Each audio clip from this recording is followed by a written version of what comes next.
శ్రీహరి ఎందుకు జనానికి నిర్లక్ష్యం? ఎవరికి పద్ధతి లేదు, ఎవరికి బాధ్యత లేదు, ఎవరికి జాలి లేదు, ఎవరికి ఏమైంది?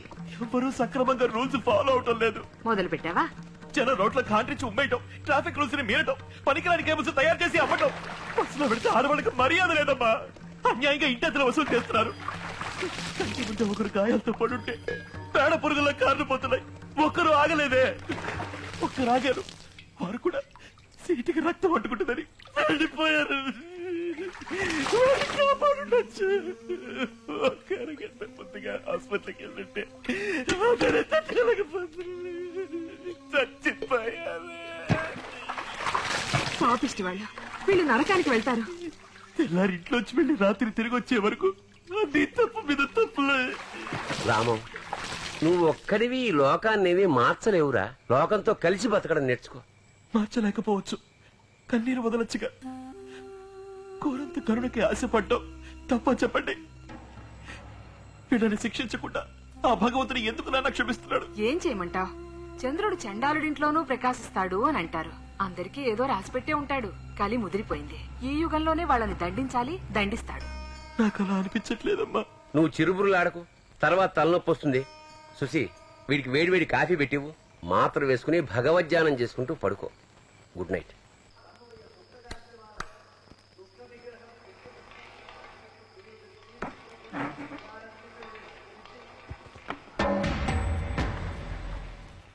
భగవంతుడా,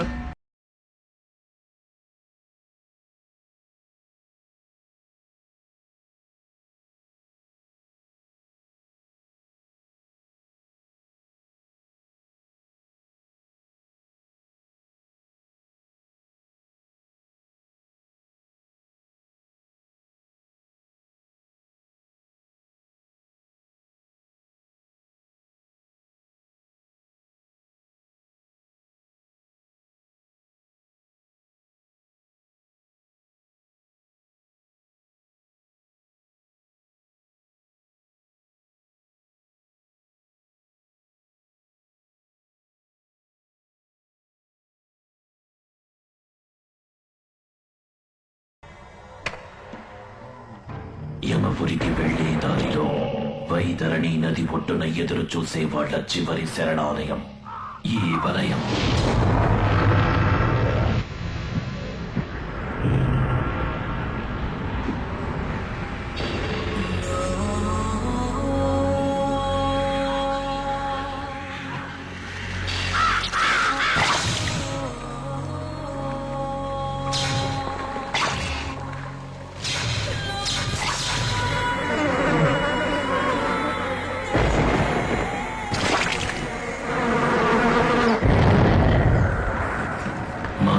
లేనివాళ్ళు, సంస్కారం లేనివాళ్ళు, నిబంధనలను అతిక్రమించేవాళ్ళు, చట్టాన్ని మోసగించేవాళ్ళు, ప్రజల్ని మోసగించేవాళ్ళు, ఏ పని చెయ్యని సోమరిపోతుడు.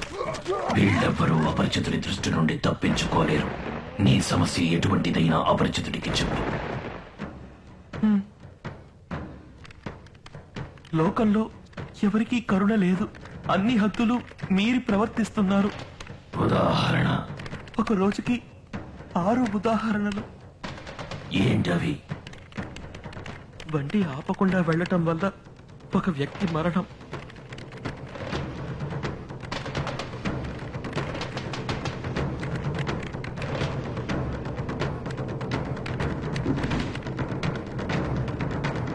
బాధపడద్దు, అందరూ గరుడ పురాణంలో ఉన్న విధంగా శిక్షించబడతారు.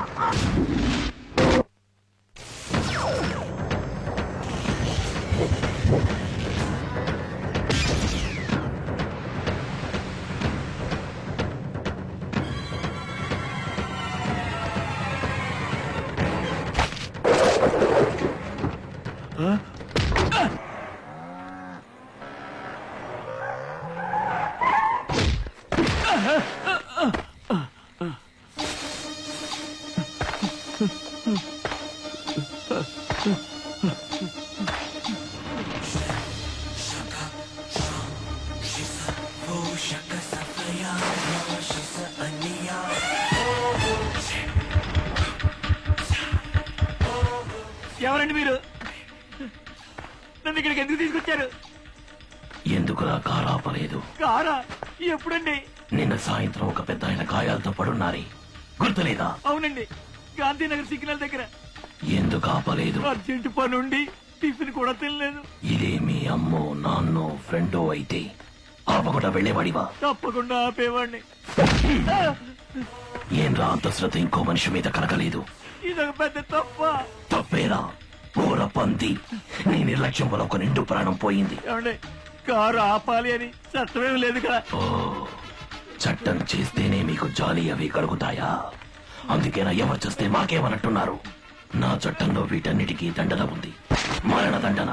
కారు ఆపకుండా వెళ్ళినందుకు మరణ దండన. అయ్యో, ఇటువంటి తీర్పు నీకు అపరిచయం కదూ? అదేరా నేను.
అబ్బో జనం చాలా మంది చేరారే. ఏంటైందంటే ఎంతమంది పోలీసులు ఉన్నారా? సినిమా షూటింగ్ ఏమైనా జరుగుతుందా? హత్య జరిగింది. హలో, మన గ్రూప్ లీడర్ గారు వచ్చారు. Sorry sir. చెయ్యి దించవయ్యా, విచారణ చేస్తున్నట్టు తీసుకుపో. అలాగే సార్. మీరు పొరుగురా? అవునండి, పేరు రంగడండి. నీది? తిప్పడండి. మీతో కొంచెం పని ఉంది, లోపల ఉండండి. అయ్యా, పబ్లిక్ నన్ను చూసి సెల్యూట్ చేయదని ఎన్నిసార్లు చెప్పాలి? జుట్టు అంటకత్తరేసుకుని మీసాలు మెరుసుకుంటూ జిప్సులు యూనిఫామ్ తో దిగితే నేరస్తులు అలర్ట్ అయిపోడు. జనం ఎలా కోఆపరేట్ చేస్తారు? దూరంగా పోయి నుంచి మా ఓయ్ అని అరిచి పారిపోతారు సార్. సారీ. సారీ. నేను చూసుకుంటాను. రండి సార్. దున్నపోతలన్నీ తరిమి పరిగెత్తించారు సార్. కానీ ఎందుకు ఈ చీకటి గుహలోకి తీసుకొచ్చాడన్నదే తెలియలేదు సార్. రాత్రంతా దున్నపోతులు బెదిరి లోపలే తిరుగుతూ ఉండిపోయారు సార్. తెల్లవారాక క్వారీ వాళ్ళు శబ్దం విని వాటిని బయటికి తీసుకొచ్చారు సార్. బాడీని చూసి వాళ్లే సార్ ఫోన్ చేసింది. బాడీ ఎక్కడ? కార్లో.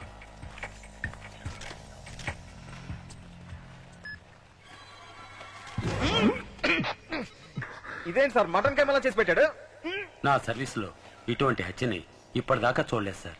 ఇదే డైలాగ్ ఎన్నేళ్ళుగా చెప్తున్నా. సారీ. సారీ. ఈ పోలీస్ కుక్కకి చక్కని తింటి. ఇది తింటావా ఏంటి? హంతకుడు మామూలు మనిషి కాడు. అతని ఉద్దేశం మామూలు ఉద్దేశం కాదు. ఎలా చెప్తున్నా సార్? కత్తితో పొడుచుండొచ్చు, లేదా ఈ కారుతో గుద్ది చంపుండొచ్చు. కానీ ఎందుకు ఈ చీకటి గుహలో దున్నపోతులతో కుమ్మించి చంపాలి? నాకు తెలుసు సార్, మనం దున్నపోతుల్ని అరెస్ట్ చేయలేం కనుక. సారీ. సారీ. కొంచెం సీరియస్ గా అనలైజ్ చేయి. సార్, ఎటువంటి ఆధారాలు దొరకకూడదని ఇటువంటి ప్లాన్ వేసాడు. మరెందుకు ఈ కారులో తెచ్చి పడేయటం? మనల్ని కన్ఫ్యూజ్ చేయడానికి. ఎందుకు సార్ కన్ఫ్యూజ్ చేయాలి? తీసుకునే జీతానికి మనం కొంచెం పని చేయాలని ఉద్దేశం. సారీ. సారీ. Sorry sir.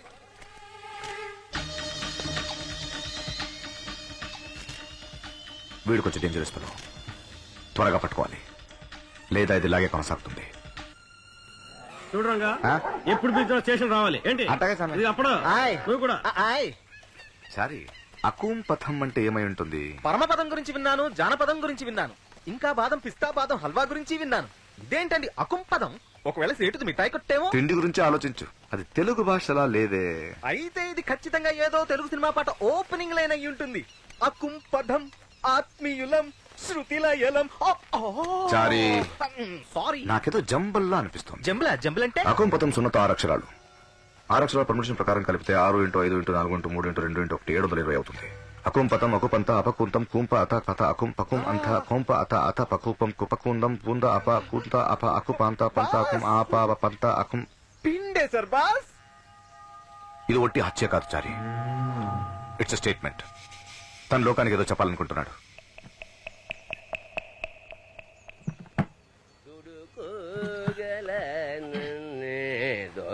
రాము, నువ్వు తిరుగారు వస్తున్నావా లేదా?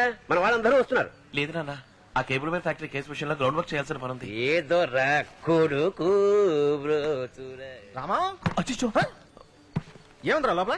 ఏమీ లేదు. ఏమీ లేకపోతే ఎందుకు పెట్టాను మూసి దాని మీద నీ సీటు కూర్చున్నట్టు అదలా? ఇది నా పర్సనల్. ఏంట్రా పర్సనల్? పరాయి వాళ్ళ పర్సనల్ విషయాలు కెలికి కన్ఫ్యూజ్ చేయడం వేరే క్రైమ్ బ్రాంచ్ అంటే లేరా? చాయ్ వద్దు. అలే.